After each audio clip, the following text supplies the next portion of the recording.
Welcome to Cricket Happenings, everybody. Your host Ram, welcoming you to this cricket show today. And I have some great piece of news. What a great day for Test cricket. One of the records which has been long-standing for quite a long time, where a number 11 batsman, Tino Best, became the first batsman. In fact, he has got now the world record for the highest score by a number 11 batsman in Test cricket.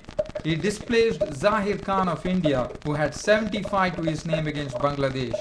Now, as far as this match was concerned, well, England would have never expected something like that. I would say the unthinkable happened on the day here at Trent Bridge in Edgbaston. Well, what really happened was the first 280 for 8, England resumed their overnight score, and Ravi Rampal was an early victim. He was the first wicket to go today when he was a victim of the bowling of Stephen Finn as he edged it to Matt Pryor behind the stumps. And at that time, the West Indian score read 283 for 9. Now, no one would have expected that this would have happened. The man walked in, the man Tino Best, number 11 from the West Indies, who has been taken in place of Kemar Roach, a blessing in disguise after Kemar Roach left due to an injury, and Tino Best has taken this opportunity.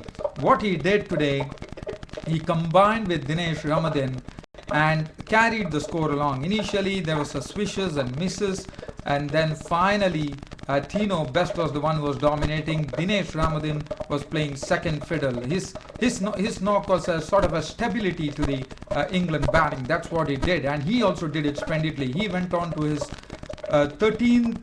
second Test century. He already had one century, one big century against England. That was 166, and today Dinesh Ramdin went on to make 107 of 183 balls. He was not out on 107, 9 fours, but the talk of the day was absolutely centered on one man, and that was Tino Best, first with the bat and then with the ball. Tino Best showed what batsmanship was. He was playing perfect cricketing shots, and yes, there was a lot of overpitched balls being delivered, but also you need to dispatch them, and that was what Tino Best was doing beautifully. In fact, he was dispatching him through the covers, he was cutting them well. Dinesh Ramdin, on the other hand, was very, very good on the leg side. He was getting all his strokes down. He was getting all his runs through the leg side region. But Tino Best was, thrashing the ball through the offside, and he was creaming them. There was lots of power in it. There was timing, and Tino Best, as you know, he's a great character in the field. He likes to enjoy his game, and that's what he was precisely doing. Now, Tino Best, both of them took on the score from 283 for 9, and in fact, Tino Best went on to his 50, which was a good feat, because there's only West Indian Wes Hall who has actually done that feat of scoring a 50 in Test cricket for West Indies. Now, Tino Best went on to 50. He was absolutely pumped up when he got his 50. Dinesh Ramdin, he helped Dinesh Ramdin get on to his century, and Dinesh Ramdin, as soon as he reached a century, he took up a paper from his pocket, and he was also absolutely pumped up. He just waved it, and that said, Viv Richards, it was addressed to Sir Viv Richards, saying, "Talk now." Something probably a jibe, saying that, well, Viv Richards, I have done it. Probably Viv Richards was talking that Dinesh Ramdin needs to fire. Yes, it was absolutely the case, but Dinesh Ramdin today did it. I don't know how it would be going in Sir Viv Richards' eyes, but Dinesh Ramdin took up a piece of paper and just waved it to the crowd, saying, "Hey, Viv." It read, well, now talk, Viv, something like that. So that was something. So they were all pretty pumped up, and this partnership went on to great lengths and helped England score, helped West Indies score 426. The unthinkable, 280 for 8 yesterday, losing their 9th wicket at 9 for 283. And then here comes Tino Best, along with Dinesh Ramdin, making a century. Tino Best just missed on a big record when he was out for 95. 14 beautifully hit fours. The way he was batting, as I would say, he was batting like an accomplished batsman, and I was really thinking that there is something, a sort of a Dwayne Bravo in him, because Dwayne Bravo also has a similar stance when he plays, and I was really thinking that Dwayne Bravo was playing, in the sense that some of the strokes that he was hitting with his back lift and everything, it really reminded me of Dwayne Bravo, who's not in the side, as you know. And Tino Best was really giving the bowlers a hard time, the captain the hard time, and he was quite a character in the field. He was really getting into a lot of banter with Tim Bresnan, his old Yorkshire mate. And Bresnan used to say something to him. Tino Best used to say it in return, but he kept his nerve. He just stayed there. But the only sad part, he also hit a six of the bowling of Tim Bresnan, hitting him over the side screen. But what was very good about it, as I said, Tino Best is quite a character. He likes to give it to the opposition, likes to take it on himself, and that's what the West Indian cricket is all about. Darren Sammy is a great motivator, and Tino Best, I think, he is a fresh breath of fresh air as far as Test cricket is concerned, especially West Indies and world cricket as a whole.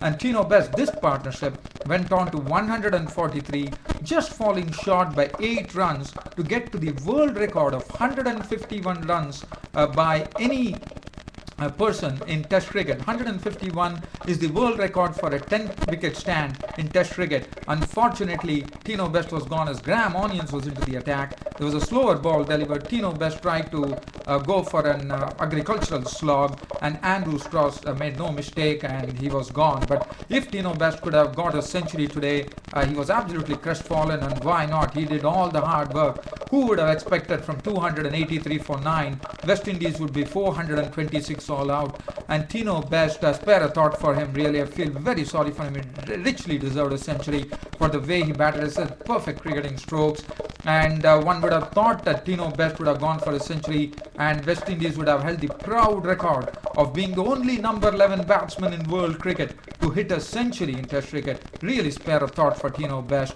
Everybody was sparing a thought, even the commentators, David Gard, David Lloyd, Ian Botham, everybody in the commentators box was sparing a thought from why not. He definitely deserved that. But Tino Best, I feel this is something, a beginning of West Indian things to come, because Tino Best showed by the way he batted today. I wouldn't be surprised if he would come into the one-dayers, because he has the ability to attack the bowling. He could be used as a good hitter of the ball, and why not? So let's talk about that later. Dinesh Ramadhan to be put in the shade just because of Tino Best's knock of 95. This partnership yielded 143 runs, and Dinesh Ramadhan was on his unbeaten on 107 with 9 fours. He also played very well. It was very essential that Dinesh Ramadhan stayed there at the wicket, and that was very essential. After that, Tino Best took everything on his own and started stroking the boundaries. And as I said, his stroke making was absolutely a real treat to watch. 426 all out. West Indies finally ending the frustration of the England bowlers and the captain. Onions 29.3 overs, 7 maidens, 88 runs and 4 wickets. The most successful bowler took the very important wicket of Tino Best, the number 11 batsman in world cricket, now holding the world record for the highest number of runs ever by a number 11 batsman in Test cricket. Congratulations, Tino Best, and cheers to you today. Tim Bresnan, 34 overs, 9 maidens, 111 runs and 3 wickets. Stephen Finn, 32 overs, 6 maidens, 3 for 109. Graham Swan, 26 overs, 5 maidens, none for 85. Graham Swan was really creamed through the covers by Tino Best, and Jonathan Trott, 8 overs, 1 maiden, none for 21. England in reply. So I think my cricket happening show was today absolutely centered around Tino Best. Now I'll talk about his bowling. He took the ball and he gave the break. He didn't give the break to. In fact, Ravi Rampal had Alistair Cook LBW for 4. So that was the first wicket to go. 13 for 1. Alistair Cook was gone. The ball really held its line. Ravi Rampal trapped him on the pads. He was gone, LBW. After that, Jonathan Trott chopped one from Darren Sammy onto the stumps for 17 with 3 boundaries. Andrew Strauss gave a catch to Darren Bravo. It was a good catch taken by Darren Bravo in the end. It was Tino Best getting his wicket there. He took his wicket, and Andrew Strauss was out for 17, and West Indies had reduced England to that score of 49 for 3, and it was sort of a shaky start for the Englishmen there. But Kevin Peterson and Ian Bell started stemming the rot, with Kevin Peterson attacking the bowling, Ian Bell just taking his time at the crease and also playing some glorious strokes. But Sunil Narine was introduced on his debut in Test cricket. Sunil Narine would have got his first Test wicket, but unfortunately it was not to be, as he was grassed there, and Sunil Narine missed getting Ian Bell just before tea.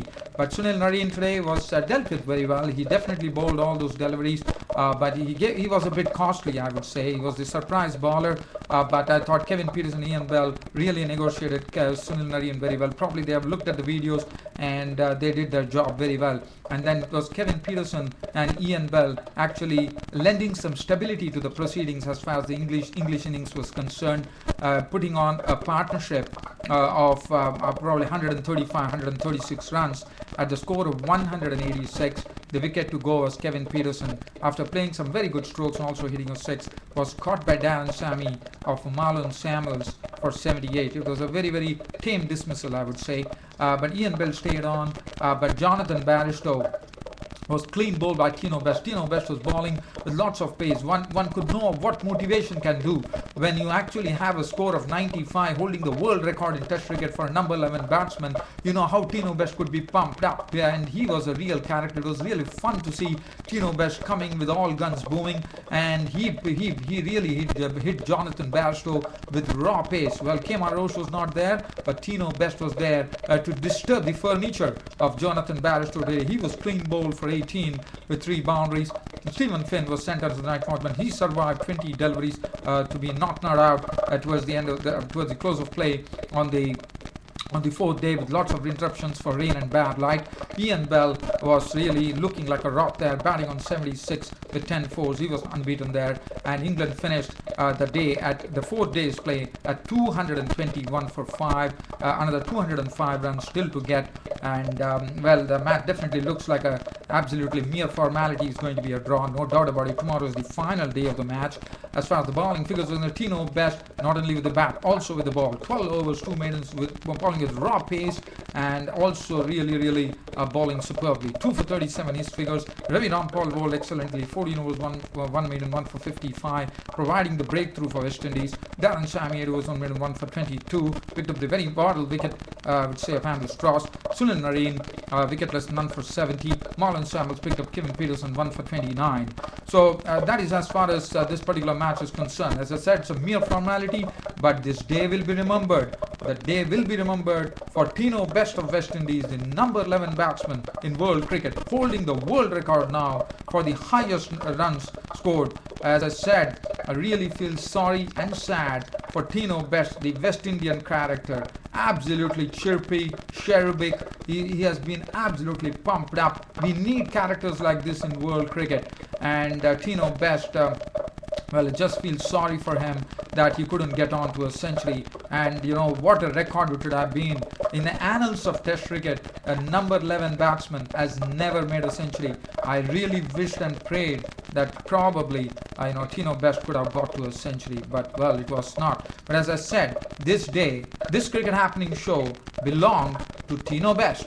Thanks for your company and thanks for watching Cricket Happenings. Your host Ram signing off for the day. Thank you.